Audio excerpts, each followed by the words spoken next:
بسم اللہ الرحمن الرحیم۔ اس رب کائنات کے بابرکت نام سے شروع کرتا ہوں جس کے قبضے میں ہماری اور آپ کی جان ہے۔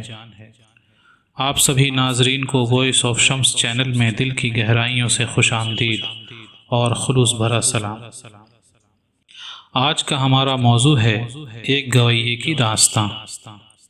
اپنے موضوع پہ آگے بڑھنے سے پہلے میری خواہش ہے کہ میں اور آپ سب ایک بار درود شریف ضرور پڑھ لیں۔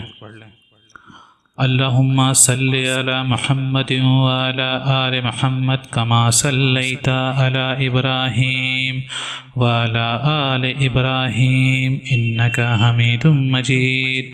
اللہم بارک علی محمد وعلی آل محمد کما بارکت علی ابراہیم وعلی آل ابراہیم انک حمید مجید۔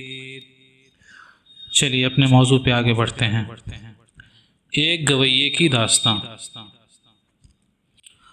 حضرت عمر رضی اللہ عنہ کے دور خلافت میں ایک شخص گویہ تھا۔ وہ ایک میوزیکل انسٹرومنٹ ہوتا ہے، ایک تارا، اسے بجا بجا کے اپنی روٹی کماتا تھا۔ گزرتے وقت کے ساتھ وہ بوڑھا ہو گیا، گانے بجانے کی طاقت ختم ہو گئی، آواز ختم ہو گئی۔ نتیجہ یہ ہوا کہ آہستہ آہستہ اس کے گھر میں فاقے آ گئے۔ گانا بجانا کوئی اچھا کام تو ہے نہیں، اور بدن کی طاقت بھی ختم ہو گئی۔ تو ایک دن وہ بوڑھا گیا جنت البقیع میں اور اللہ سے مخاطب ہو کے کہنے لگا کہ یا اللہ، جب آواز تھی تو لوگ سنتے تھے، روٹی بھی بن جاتی تھی، آواز گئی تو روٹی بھی گئی، اب اس بڑھاپے میں کہاں جاؤں؟ یا اللہ، کچھ میرے رزق کا انتظام فرما، مجھے معاف فرما۔ اسی وقت امیر المومنین حضرت عمر رضی اللہ عنہ مسجد میں سوئے ہوئے تھے۔ انہیں خواب میں آواز آئی کہ میرا ایک بندہ جنت البقیع میں مجھے پکار رہا ہے۔ ایک گویے کے لیے وقت کے بادشاہ کے پاس آواز آئی کہ میرا ایک بندہ جنت البقیع میں مجھے پکار رہا ہے۔ عمر رضی اللہ عنہ ننگے پاؤں دورے ننگے سر، یہ سوچتے ہوئے کہ پتہ نہیں کون ابدال بیٹھا ہے وہاں پکارنے والا۔ جب دوڑتے ہوئے جنت البقیع میں داخل ہوئے تو گویے نے امیر المومنین کے قدموں کی آہٹ محسوس کی۔ اس کی نظر پڑی، عمر آ رہے ہیں، ننگے سر ننگے پاؤں، تو اس نے سوچا آج میری خیر نہیں۔ وہ اٹھ کے بھاگنے لگا تو حضرت عمر رضی اللہ عنہ نے کہا ٹھہرو ٹھہرو ٹھہرو ٹھہرو، میں خود نہیں آیا، مجھے بھیجا گیا ہے۔ گویے نے کہا کس نے بھیجا ہے؟ امیر المومنین نے کہا جسے پکار رہے ہو اسی نے بھیجا ہے۔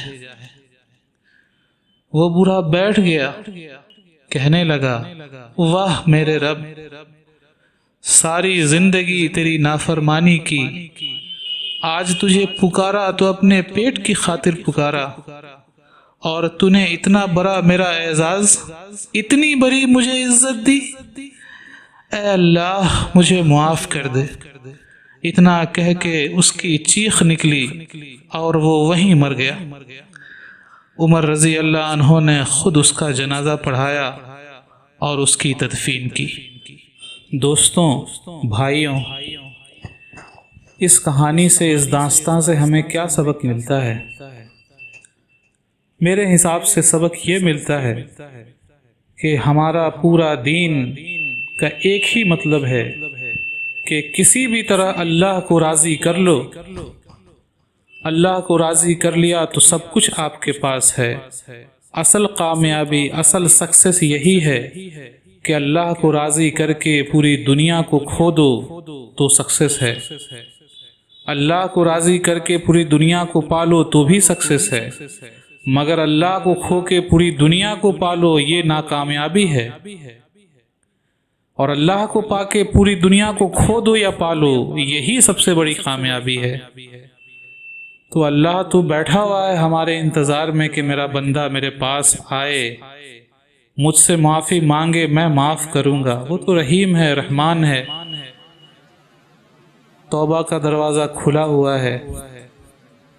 جیسے اللہ نے اس گویے کی گزارش کو قبول کیا اور اسے اتنا بڑا اعزاز دیا کہ وقت کے بادشاہ کو دوڑتے ہوئے اس کے پاس پہنچا دیا۔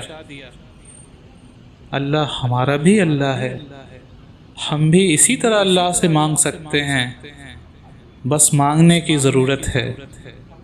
دوستوں، اللہ سے مانگیے، ان کے سامنے توبہ کیجیے اپنے گناہوں کی، اللہ معاف کرے گا۔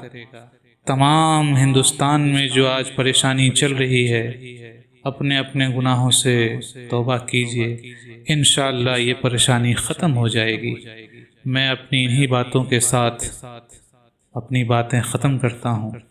بس ایک گزارش ہے، آپ کو ہماری ویڈیو اگر اچھی لگے تو اپنے دوستوں کے ساتھ شیئر کیجیے، اسے لائک کیجیے، اور ایسے ہی اور ویڈیو کے لیے ہمارے چینل کو سبسکرائب کیجیے۔ ملتے ہیں ایسی ہی کسی داستان کے ساتھ۔